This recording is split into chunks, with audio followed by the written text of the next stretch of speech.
स्वागत है आपका सनमार्ग के न्यूज़ रूम लाइव में। मैं अभिषेक मिश्र आज आपको फिर से एक बार भागलपुर की तमाम खबरों से रूबरू कराऊंगा जो अगले दिन अखबारों की प्रमुखता से सुर्खियां रहे। साथ ही बात होगी राष्ट्रीय स्तर की खबरों की और बिहार राज्य की प्रमुख खबरों की भी। सबसे पहले बात हम कोरोना अपडेट से रोजाना की तरह आज भी करेंगे। तो आज बिहार का जो अपडेट है उसमें 147 नए मरीज मिले हैं बिहार में। वहीं जिले की बात करें तो भागलपुर में आज 9 नए मरीज मिले हैं और कुल संक्रमित मरीजों का आंकड़ा जो है वो 229 पहुंच गया है। हालांकि एक अच्छी बात यह है कि जिले में आज 11 जो पहले से मरीज थे वो स्वस्थ होकर अपने घर को जा चुके हैं, उनको छुट्टी दे दी गई है। पूरा अपडेट क्या है वो हम जानेंगे प्रवीण जी से। साथ ही डीएम ने आज विभिन्न मुद्दों को लेकर आज बैठक भी की है। सारी खबरें प्रवीण जी देंगे। जी प्रवीण जी अभिषेक जी, आज फिर भागलपुर में 9 मरीज मिलने की सूचना दी गई। कोरोना के 9 मरीज में से 5 मरीज गोराडी ब्लॉक में, 2 कहलगांव में, 1 पीरपैंती और सुल्तानगंज में 1 मरीज मिलने की सूचना स्वास्थ्य विभाग के द्वारा दी गई। तो 9 मरीज जिले में मिले, लेकिन आज मायागंज अस्पताल से 11 मरीजों को स्वस्थ होने के बाद छुट्टी भी दे दी गई। तो जिला में अब कोरोना संक्रमण जिस तेज़ी से फैल रहा उसी तरह से ठीक भी हो रहे हैं मरीज, लेकिन भय का माहौल तो सब जगह बना हुआ है। प्रत्येक दिन कोरोना संक्रमित मिलने से जिस क्षेत्र में मरीज पाए जाते हैं तो उस क्षेत्र में तो भय का माहौल बना हुआ है और जिला प्रशासन भी इसकी रोकथाम को लेकर लगी हुई है। जी आज प्रमुख खबरों में रही कि मुख्य चुनाव पदाधिकारी बिहार ने आज वीडियो कॉन्फ्रेंसिंग के माध्यम से बिहार विधानसभा के चुनाव की तैयारियों की समीक्षा की। उन्होंने निर्देश भी दिया काउंटिंग हॉल सहित जो भी केंद्र बनेंगे उसके स्थल का चयन कर लिया जाए। साथ ही मतदान केंद्रों का भी भौतिक सत्यापन कर लिया जाए। जानकारी दी गई कि वीवीपैट इस बार हैदराबाद से आएंगे और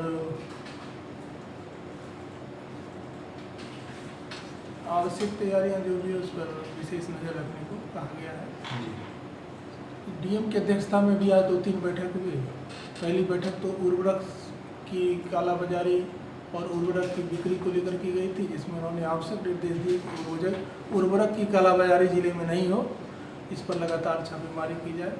दूसरी बैठक उन्होंने की हर घर नल का जल योजना को लेकर।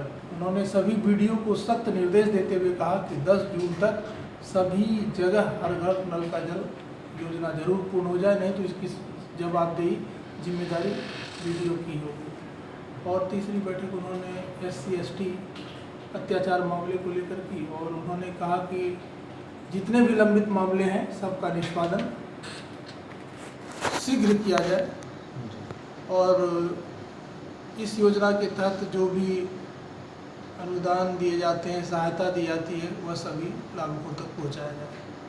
तो यही प्रमुख खबरें रही आज की। जी तो जैसा कि प्रवीण जी ने बताया कि आज जो बिहार के मुख्य चुनाव पदाधिकारी TR श्रीनिवास, उन्होंने सभी जिलों के जिलाधिकारी के साथ इसी पर बैठक की है। जो आवश्यक दिशा निर्देश हैं चुनाव को लेकर वो दिए गए। इससे पूर्व भी जो सहायक चुनाव पदाधिकारी हैं बिहार के बैजूनाथ कुमार सिंह, उन्होंने 1 सप्ताह 5-6 दिन पूर्व ही सभी जिलों के डीएम को पत्र लिखकर और जितने भी विधानसभा क्षेत्र हैं जिले में पड़ने वाले उन सब में बुधवार जो है उसकी भौतिक सत्यापन करने को कहा है, जिसकी रिपोर्ट उन्हें 15 से 20 दिनों के अंदर देने को कहा गया है। इसके लिए इसमें जो मुख्य बात ये रहेगी कि इस चुनाव को कोविड-19 से जोड़ के भी देखा जाएगा, क्योंकि बहुत सारे बदलाव भी होंगे। जैसे बहुत सारे श्रमिक जो बाहर काम कर रहे थे वो यहाँ पे आ गए हैं और सोशल डिस्टेंसिंग भी बहुत ज़रूरी रहेगा।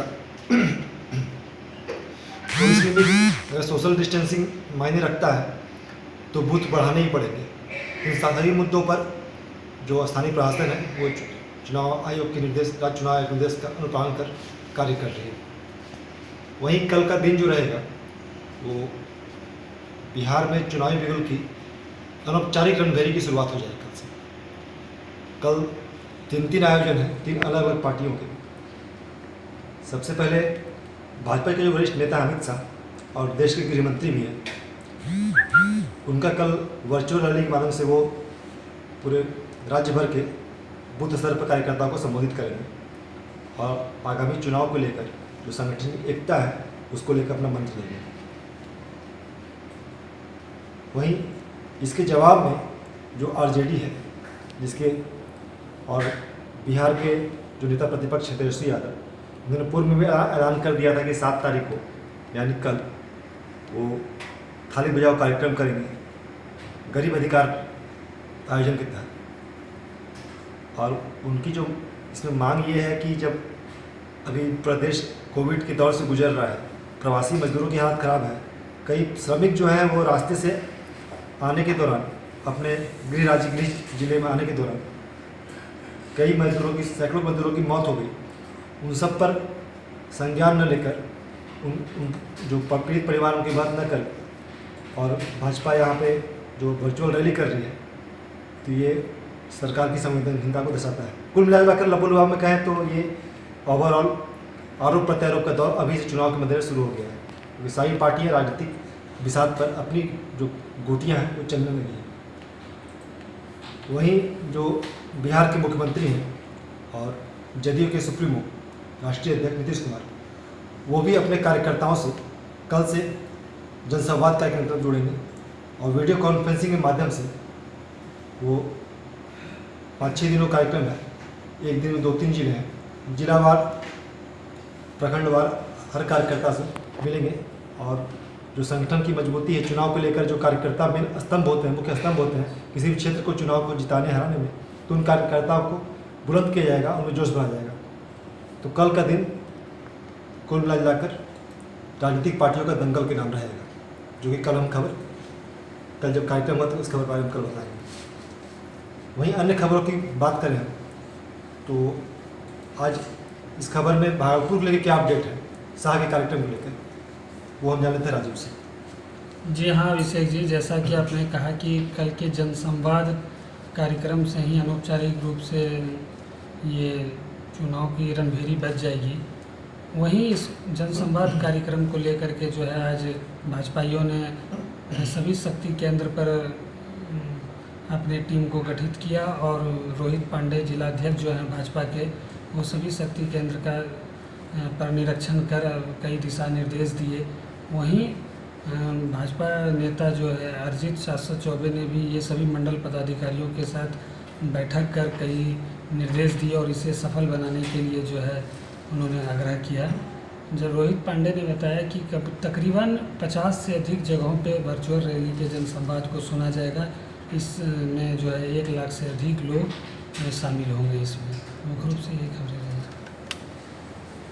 वहीं जिले में कल जो कार्यक्रम राजद कार्यक्रम थाली बजाओ तेजस्वी यादव के आह्वान पर गरीबों के अधिकार के लिए, इसको लेकर आज जो स्थानीय जिलाध्यक्ष हैं चंद्रशेखर प्रसाद, उन्होंने भी प्रेस वार्ता की है और अपने पूरे कार्यक्रम की रूपरेखा बताई है कि किस अनुसार कार्यक्रम को अमल यहाँ पहना जाएगा जिले में।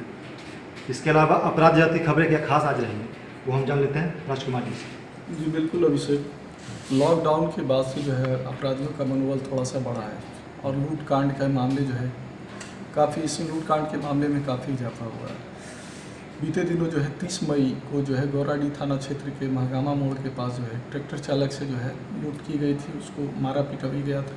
और उसे जो है फिर दूसरी घटना जो है 3 जून को, यानी कि ये परसों तरसों की बात है, जिस दिन की ये ट्रैक्टर चालक को मार करके मुँह और हाथ बांध करके उसे जो है झाड़ी में फेंक दिया गया था। इसी घटना में जो है आज एसएसपी ने जो है मामले का उद्भेदन किया है और ट्रैक्टर सहित जो है 8 अपराध कर्मियों को जो है हिरासत में लिया है जी, जिन पर जो है मामला दर्ज करते हुए जो एसएसपी ने पूरा खुलासा किया इस मामले को लेकर, जो प्रमुखता से कल हमारे यहाँ अखबार में खबर आई।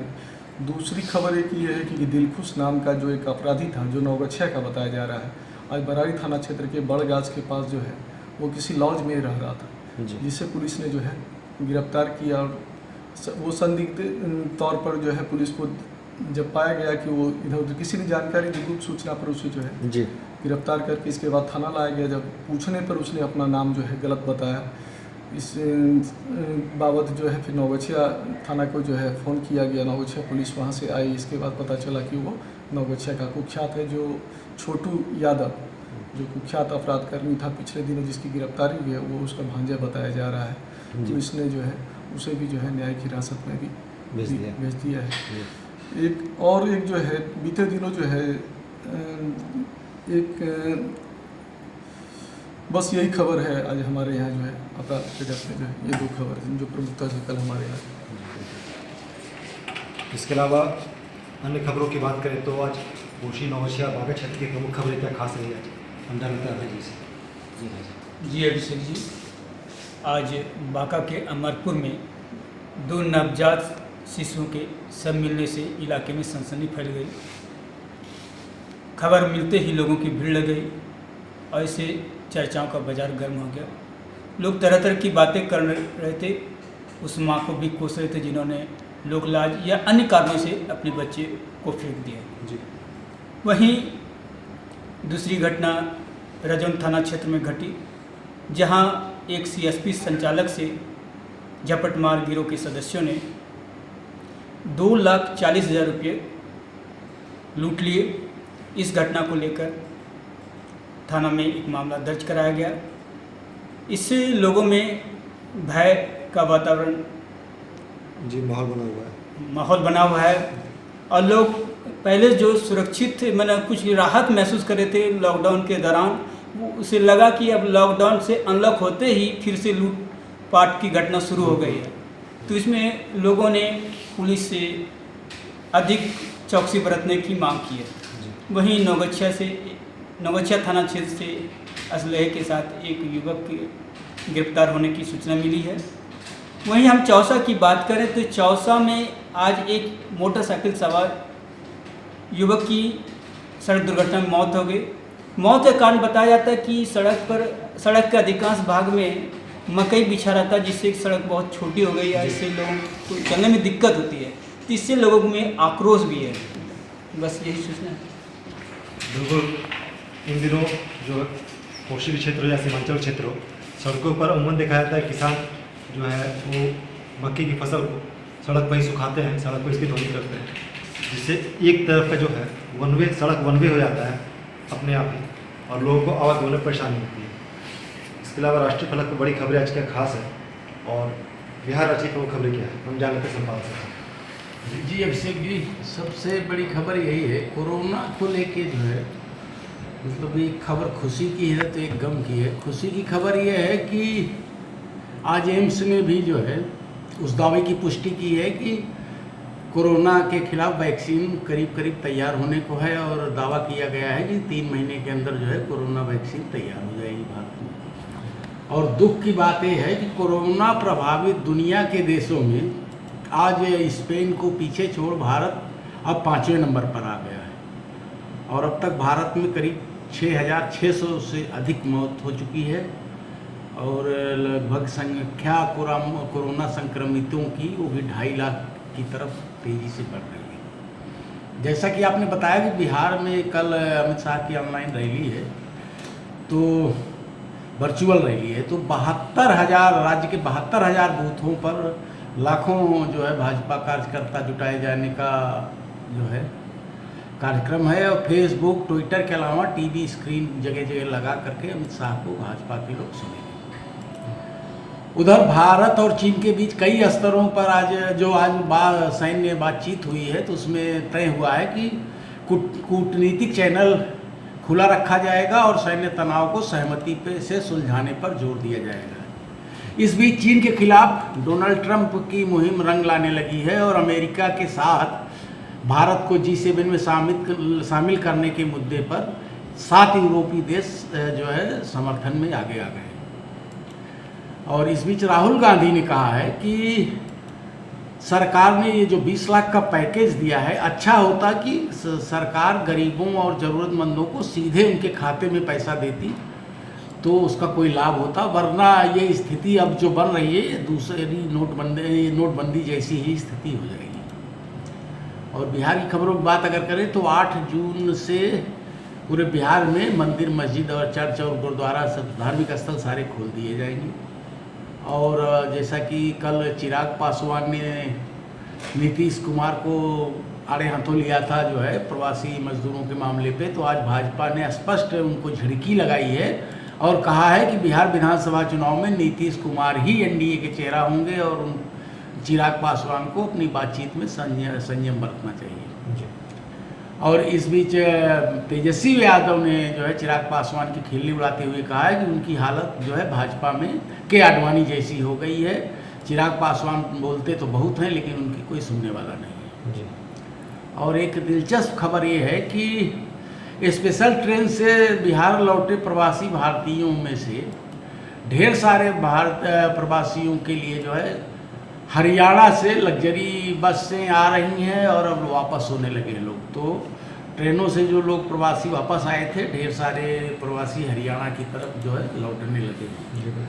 और जीतन राम मांझी पूर्व मुख्यमंत्री हैं बिहार के, उनके आवास पर कल रात एक गुपचुप बैठक हुई थी जिसमें उपेंद्र कुशवाहा और मुकेश सहनी शामिल हुए थे। इसको लेकर के महागठबंधन में राजनीति गर्मा गई। यही बिल्कुल बिहार चुनाव की सरगर्मी, अनौपचारिक सरगर्मी शुरू होते ही राजनीति हर जगह पर और कुछ न कुछ बातें रोज निकल के सामने आ रही हैं। तो आज की खबरों में बस इतना ही। कल आपके सामने फिर देश दुनिया की ताज़ा तरीन खबरों को लेकर आऊँगा जो अगले दिन अखबारों की प्रमुखता सुर्खियाँ रखती है। तब तक के लिए मेरे सहयोगी सलाल साहब मुझे दीजिए इजाज़त। सतर्क रहिए, सावधान रहिए और सुरक्षित घर में रहिए। शुभ रात्रि, शब्बा खैर, गुड नाइट। सन्मार्ग भागलपुर के वीडियोस देखने के लिए हमारे चैनल को सब्सक्राइब करें और नोटिफिकेशन पाने के लिए बेल आइकन को प्रेस करें।